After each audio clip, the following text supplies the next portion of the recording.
Shalom adik-adik, selamat datang di ibadah online Kids Church IRC. Berikut tata cara ibadah yang harus diikuti. Pertama, memakai pakaian yang rapi dan sopan. Kedua, beribadah dengan penuh semangat seperti saat kita berada di gereja. Ketiga, jangan lupa ikuti arahan kakak sekolah minggu juga ya. Dan terakhir, ajak papa mama untuk ikut beribadah bersama. Selamat beribadah.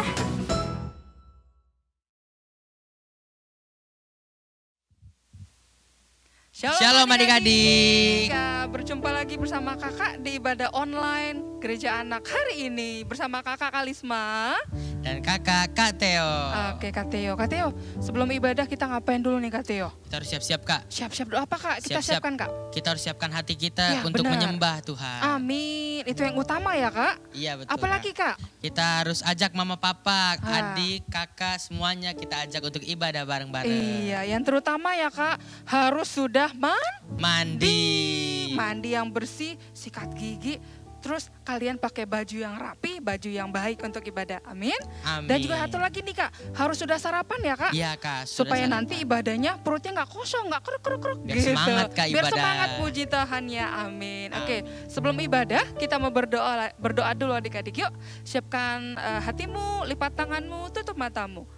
Yuk ikut Ega berdoa. Tuhan Yesus. Terima kasih. Untuk hari ini. Tuhan. Sebentar kami. Mau memulai ibadah kami.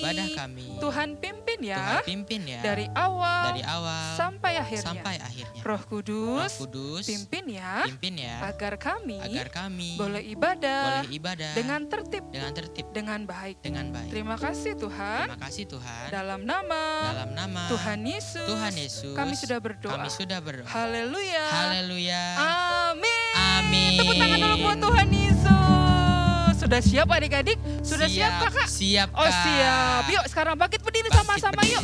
Bangkit berdiri sama-sama yuk. Kita mau muji Tuhan. Tepuk tangan dulu sama-sama yuk.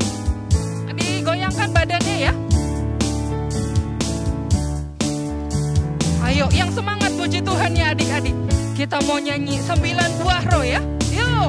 Kasih, sukacita, damai sejahtera, kesabaran, kemurahan, kebaikan, kesetiaan, kelemah lembutan, dan penguasaan diri. Sekali lagi ya. Yuk. Kasih, sukacita, damai sejahtera, kesabaran, kemurahan, kebaikan, kesetiaan, kelemah lembutan, dan penguasaan diri. Dari awal sama-sama. Kasih, sukacita, Mana suaranya? damai sejahtera, Ayo. kesabaran, kemurahan, kebaikan, kesetiaan, kelemah lembutan, dan penguasaan diri. Dan penguasaan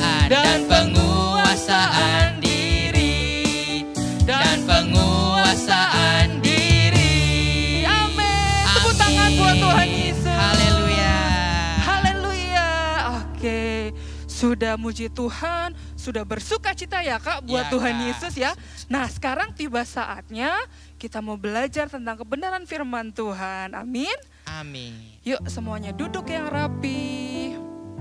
Sekarang lipat tanganmu, tutup matamu. Kita mau datang sama Tuhan Yesus. Ayo berikan sikap hati yang baik buat Tuhan Yesus adik-adik. Tutup matanya yuk. Angkat tanganmu dua-dua sama kakak yuk. Kita mau nyanyi Bapakku datang padamu. Bapakku datang padamu, naikkan ucapan syukur atas kasih anugerahmu yang indah setiap hari. Sekali katakan Bapa.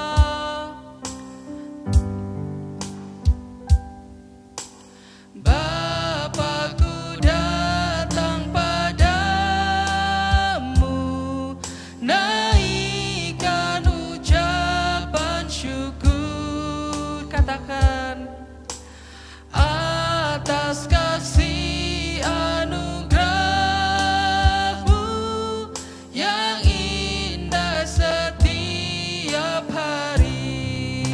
Katakan pagi hari, pagi hari, siang hari, sore dan malam hari.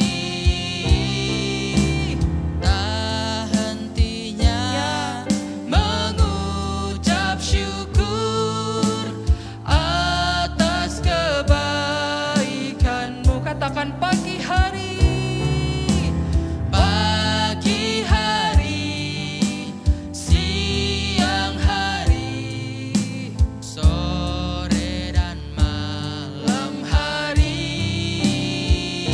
tak hentinya Tak hentinya mengucap syukur atas kebaikanmu.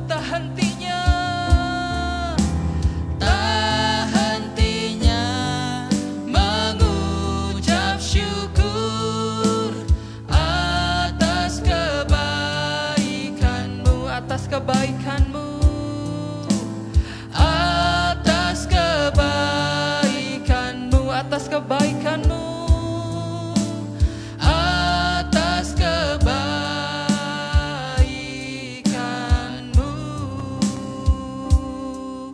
Adik-adik, yuk angkat tangannya dua-dua sama kakak. Ayo berikan sikap yang baik buat Tuhan Yesus. Sekarang mulai sembah Tuhan. Katakan haleluya. Ayo kamu bisa nak. Ayo sembah Tuhan. Ayo buka mulutmu sembah Tuhan Yesus. Karena Dia layak terima sembah. Dia layak terima pujian. Ayo nak buka mulutmu. Sembah Tuhan Yesus. Sembah Tuhan Yesus. Dia layak disembah. Dia layak diagungkan. Dialah Tuhan. Dialah Raja. Haleluya. Haleluya Tuhan. Terima kasih Bapa. Terima kasih Tuhan Yesus. Terima kasih Tuhan. Engkau baik Tuhan Yesus. Engkau baik Tuhan. Terima kasih Tuhan. Amin.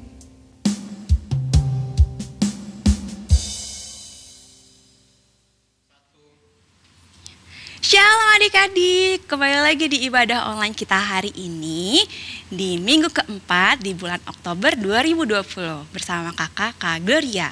Nah, sebelum kita menaikkan firman Tuhan, bagi yang udah sekolah harus banget wajib sediain Alkitab, buku catatan kalian, dan alat tulis kalian. Untuk yang belum sekolah, yuk sama-sama kita dengerin firman Tuhan, duduk yang rapi, bareng keluarga kalian di rumah, bareng kakak kalian. Sebelum kita dengerin firman Tuhan, yuk sama-sama kita berdoa dulu. Lipat tangannya, tutup matanya. Kita siapkan hati kita siapkan pikiran kita hanya buat Tuhan Yesus. Tuhan, terima kasih untuk hari ini. Tuhan, kami siap untuk mendengarkan firman-Mu. Kiranya firman-Mu dapat tertanam dan dapat kami lakukan di kehidupan kami. Terima kasih Tuhan Yesus, hanya ada dalam nama-Mu. Haleluya, amin. Nah, untuk yang udah setia ikutin ibadah online, di minggu 1, 2, dan ketiga masih ingat gak cerita firman Tuhannya apa? Ayo, yuk dibuka lagi catatannya tuh yang kemarin. Nih, kita baca ya, kakak sekalian ingetin kalian untuk yang belum lihat, kalian bisa lihat video sebelumnya nih di IRC Media, tinggal cari Gereja Online Anak Kids Church, oke? Nah, untuk yang minggu pertama itu firman Tuhan mengajarkan kalian untuk mengalahkan ketakutan seperti tokoh Alkitab ada Yosua. Nah, untuk minggu kedua itu mengajarkan kalian untuk mengalahkan hambatan seperti Daud yang mengalahkan Goliat. Dan minggu ketiga itu mengajarkan kalian untuk mengalahkan niat jahat seperti tokoh Alkitab ada Daniel di dalam gua singa. Nah, untuk minggu ini kakak mau ajarin kalian nih, judulnya ya jangan lupa ditulis ya, itu mengalahkan rasa bersalah. Ayo, di sini ada yang pernah ngerasa bersalah nggak? Aduh, kok aku ngerasa bersalah banget. Hah, kenapa ya orang bisa ada rasa bersalah dalam dirinya? Kira-kira ada yang tahu? karena dia sudah berbuat dosa. Nah, gimana sih Kak cara mengalahkan rasa bersalah kita? Nih, Kakak mau angkat satu tokoh Alkitab, ada Simon Petrus. Ada yang tahu Simon Petrus itu siapa? Nah, Simon Petrus itu adalah salah satu dari murid Tuhan Yesus yang sangat-sangat merasa bersalah, sangat-sangat merasa berdosa. Tahu kenapa? Yuk kita baca bareng-bareng, buka Alkitabnya. Kita lihat ada di Yohanes 21. Nanti untuk baca selanjutnya kalian bisa baca di rumah. Bisa baca sendiri, bisa baca bareng papa mama kalian, bisa bareng kakak kalian. Nah, kita baca ya di Yohanes 21 ayat 4-7. Nah, judul perikopnya, Yesus menampakkan diri kepada murid-muridnya di pantai Danau Tiberias. Nah, ayat keempat, ketika hari mulai siang, Yesus berdiri di pantai. Akan tetapi murid-murid itu tidak tahu bahwa itu adalah Yesus. Ayat kelima, kata Yesus kepada mereka, "Hai anak-anak, adakah kamu mempunyai lauk pauk?" Jawab mereka, "Tidak ada." Nah, ini kejadiannya adalah ketika Tuhan Yesus sudah bangkit dari kematiannya dan bertemu kembali dengan murid-muridnya Tuhan Yesus.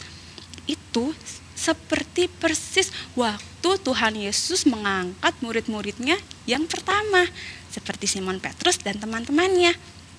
Nah, di sini awalnya Simon Petrus dan teman-temannya sedang mencari ikan, namun mereka tidak menangkap sama sekali, gak ada ikannya. Nah, tiba-tiba Tuhan Yesus bilang, Tuhan Yesus nanya sama mereka, mereka punya makanan gak? Kata mereka, kita udah nyari ikan susah, kita gak dapet gitu. Nah, kita baca ayat 6 ya. Maka kata Yesus kepada mereka, tebarkanlah jalamu di sebelah kanan perahu, maka kamu akan peroleh. Lalu mereka menebarkannya dan mereka tidak dapat menariknya lagi karena banyaknya ikan. Ayat ke-7, maka murid yang dikasihi Yesus itu berkata kepada Petrus, "Itu Tuhan." Hah, kok muridnya bisa berkata itu Tuhan?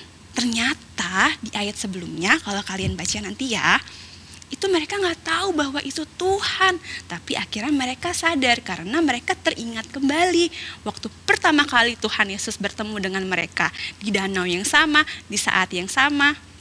Nah, lalu ketika Petrus mendengar bahwa itu adalah Tuhan, maka ia mengenakan pakaiannya sebab ia tidak berpakaian lalu terjun ke dalam danau. Langsung Petrus buru-buru ketemu Tuhan Yesus. Dia nyamperin Tuhan Yesus dari perahunya ke tepi danau. Nah, di ayat yang ke-10 kita baca. Kata Yesus kepada mereka, "Bawalah beberapa ikan yang baru kamu tangkap itu." Di ayat 11, Simon Petrus naik ke perahu, menghela jala itu ke darat. Jadi dia naik lagi ke perahu nih, dia tarik jalannya yang penuh ikan-ikan besar. Ada 153 ekor banyaknya. Dan sungguh pun sebanyak itu, jala itu tidak koyak. Ayat 12, kata Yesus kepada mereka, "Marilah dan sarapanlah." Tidak ada di antara murid-murid itu yang berani bertanya kepadanya, "Siapakah engkau?" Mereka gak ada yang berani nanya. Sebab mereka tahu bahwa ia adalah Tuhan. Ayat ke-13 nih. Yesus maju ke depan mengambil roti dan memberikannya kepada mereka. Demikian juga ikan itu yang mereka tangkap tadi. Nah, ayat ke-14, itulah ketiga kalinya Yesus menampakkan diri kepada murid-muridnya sesudah ia bangkit dari antara orang mati. Ternyata Tuhan Yesus sudah 3 kali menampakkan dirinya kepada murid-muridnya. Nah, gimana sih Kak? Kok tadi ceritanya tentang Petrus yang bertemu Tuhan Yesus. Nah, gimana cara ngatasi rasa bersalah itu? Nah, ini nih. Di sini nih intinya nih. Di ayat 15-19. Saat itu Petrus masih merasa bersalah karena dia masih merasa berdosa karena dia tahu kenapa. Dia sudah menyangkal Tuhan Yesus sebanyak berapa kali? Masih ingat? Sebanyak 3 kali. Dan itu sebelum ayam berkokok. Padahal Petrus udah diperingatkan Tuhan Yesus, tapi ternyata kenyataannya Petrus menyangkal Tuhan Yesus sebanyak 3 kali sebelum ayam berkokok. Nah, di ayat 15, yuk, judulnya adalah Gembalakanlah domba-dombaku. Di ayat 15, sesudah sarapan, Yesus berkata kepada Simon Petrus, "Simon, anak Yohanes, apakah engkau mengasihi aku lebih daripada mereka ini?" Jawab Petrus kepadanya, "Benar Tuhan, engkau tahu bahwa aku mengasihi engkau." Kata Yesus kepadanya, "Gembalakanlah domba-dombaku." Nah, di ayat yang 16 sama, Tuhan Yesus menanyakan hal yang sama kepada Petrus. Dengan kata-kata, "Simon anak Yohanes, apakah engkau mengasihi aku?" Dan Petrus tetap menjawab dengan jawaban yang sama. Kata Petrus, "Benar Tuhan, engkau tahu bahwa aku mengasihi engkau." Kata Yesus lagi kepada Petrus, "Gembalakanlah domba-dombaku." Nah, di ayat 17 juga sama, Tuhan Yesus bertanya. Namun, nah di sini nih, kata Yesus kepadanya untuk ketiga kalinya, "Simon, anak Yohanes, apakah engkau mengasihi aku?" Maka sedih hati Petrus karena Yesus berkata untuk ketiga kalinya. Nah, di sini nih, Petrus kembali sedih lagi dan teringat kembali akan kesalahan dia yang sebelumnya, dosa dia sebelumnya. Dia sudah menyangkal Tuhan sebanyak 3 kali, dan Tuhan Yesus juga menanyakan hal yang sama sebanyak 3 kali kepada Petrus. Namun apa ya bedanya? Di terjemahan aslinya nih adik-adik, di ayat 15 dan 16, itu kata mengasihi yang Tuhan tanyakan ke Petrus, itu mengasihi dengan agape, kasih yang tanpa syarat. Namun Petrus menjawab dengan kasih yang philea, artinya kasih dalam makna persahabatan. Jadi di pertanyaan ketiga, Tuhan Yesus mengganti kasih yang agape menjadi kasih persahabatan yang dijawab sama Petrus, dan itu membuat Petrus makin sedih. Nah, di ayat yang terakhir, yang ke-18, "Aku berkata kepadamu, sesungguhnya ketika engkau masih muda, engkau mengikat pinggangmu sendiri dan engkau berjalan kemana saja yang kau kehendaki. Tetapi jika engkau sudah menjadi tua, engkau akan mengulurkan tanganmu dan orang lain akan mengikat engkau dan membawa engkau ke tempat yang tidak kau kehendaki." Ayat ke-19 yuk, baca bareng-bareng yuk.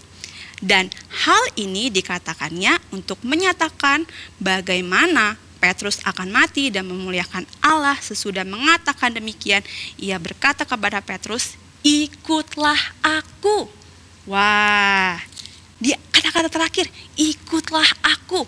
Nah, ternyata di Yohanes 21 ini Tuhan bermaksud untuk memulihkan kembali Petrus dan mengampuni Petrus, dan pertobatan Petrus telah diterima sama Tuhan Yesus. Jadi Petrus kembali dipulihkan dan Petrus udah gak ngerasa bersalah lagi. Dan Tuhan Yesus, dan setelah bangkit dari kematian, ia menunjukkan kepada Petrus bahwa Petrus dipulihkan lagi dan menjadi murid dan Rasul Yesus kembali. Nah, di sini nih pelajaran yang kita ambil adalah walaupun kita banyak ngerasa bersalah, yang penting kita bertobat dengan benar.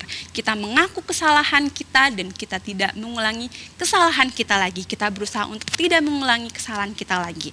Seperti yang dilakukan Petrus. Dia walaupun salah, dia tahu dia salah, dia berdosa sekali. Tapi Tuhan Yesus tetap mengampuni dia dan memulihkan Petrus kembali, juga menerima pertobatan Petrus kembali. Nah, gitu adik-adik serta firman Tuhan kita pada hari ini. Nah, ayo siapa yang masih ingat ayat hafalan yang 3 minggu lalu? Kita hafalin lagi ya, kita baca lagi ya bareng-bareng ya. Yuk kita buka lagi catatannya, coba buka lagi catatannya. Kita buka kitabnya di 1 Yohanes 5 ayat 4-5. Ayo. 1 Yohanes itu ada perjanjian baru, perjanjian lama. Di perjanjian baru dong, ya. 1 Yohanes 5 ayat 4-5.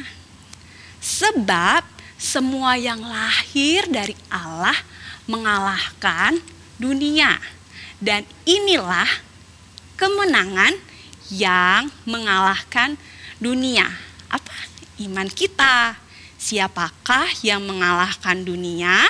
Selain Dia yang percaya bahwa Yesus adalah anak Allah. Yuk bareng-bareng sekali lagi ya. 1 Yohanes 5 ayat 4-5. Sebab semua yang lahir dari Allah mengalahkan dunia.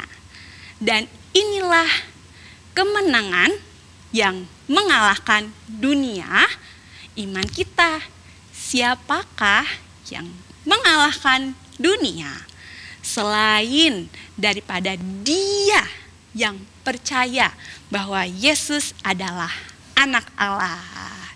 Nah, sekian dari kakak. Semuanya kita bisa beres-beresin Alkitabnya dan buku catatan kita. Kita mau doa berkat. Kita mau berdoa dulu sebelum doa berkat. Oke, yuk kita berdoa. Tuhan, terima kasih untuk firman-Mu hari ini.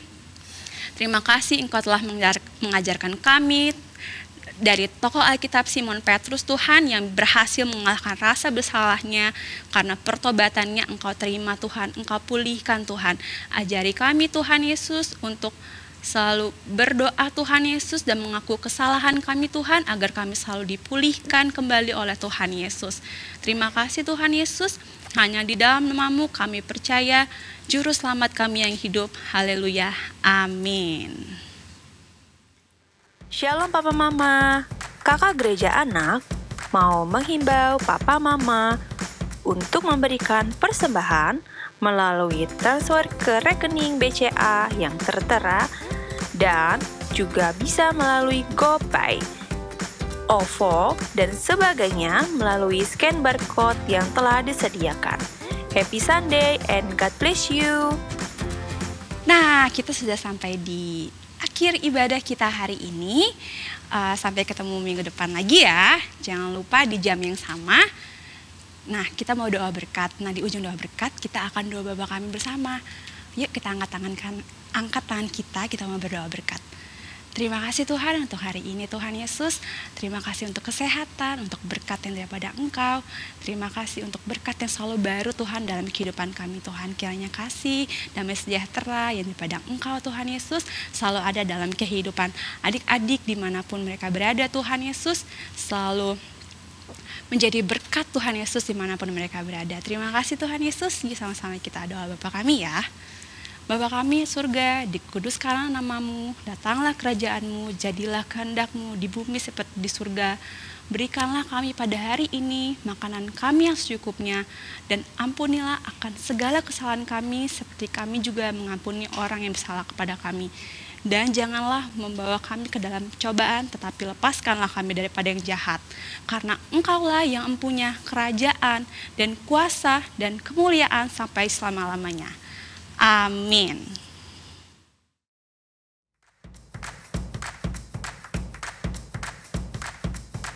Shalom adik-adik, kembali lagi di segmen kreativitas. Kali ini kakak mau mengajak kalian semua untuk membuat Play-Doh sendiri di rumah.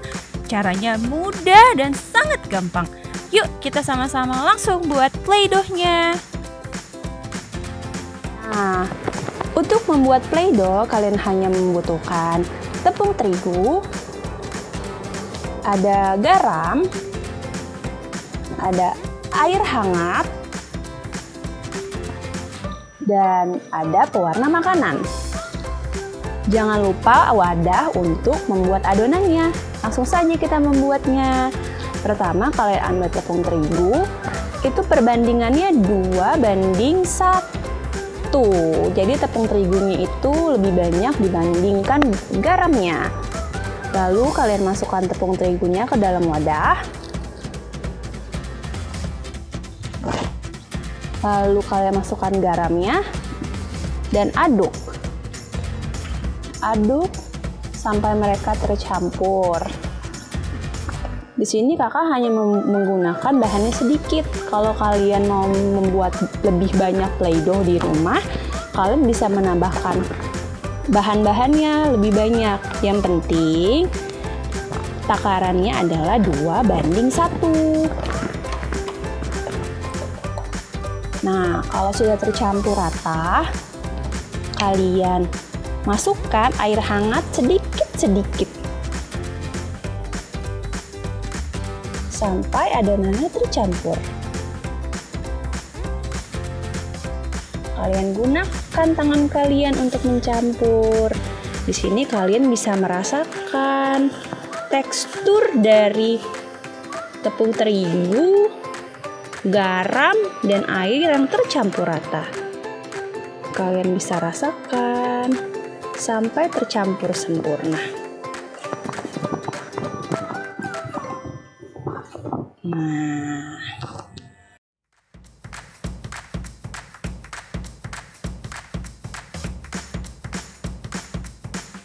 di sini prosesnya kalian harus sabar ya. Nah, ketika sudah tercampur rata seperti ini, kalian bisa tambahkan sekarang pewarna makanan agar Play-Doh kalian menjadi warnanya lebih cantik. Kakak menggunakan warna merah di sini.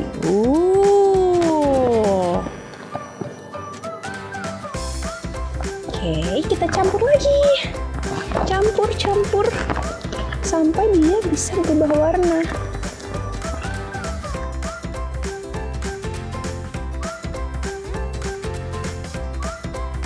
Nah, Play-Doh kakak sudah berubah warnanya menjadi warna merah. Jika kurang warnanya, kalian bisa tambahkan lagi pewarna makanannya. Kita menggunakan pewarna makanan agar Play-Doh ini lebih aman. Jadi deh Play-Doh-nya. Kakak punya Play-Doh warna merah nih. Mudah bukan membuatnya? Nah, jangan lupa ya, jika kalian sudah selesai membuat Play-Doh, kalian bisa share dan tag ke Instagram Gereja Anak IRC. Nah, kalian bisa membuat bentuk bola, kalian bisa membuat bentuk panjang, kalian bisa potong-potong dan bermain bersama Play-Doh kalian. Jika kalian mau menambah aroma atau wangian di Play-Doh juga bisa. Oke, sekian dari kakak. See you and God bless you. Sampai bertemu di next aktivitas selanjutnya. Bye-bye.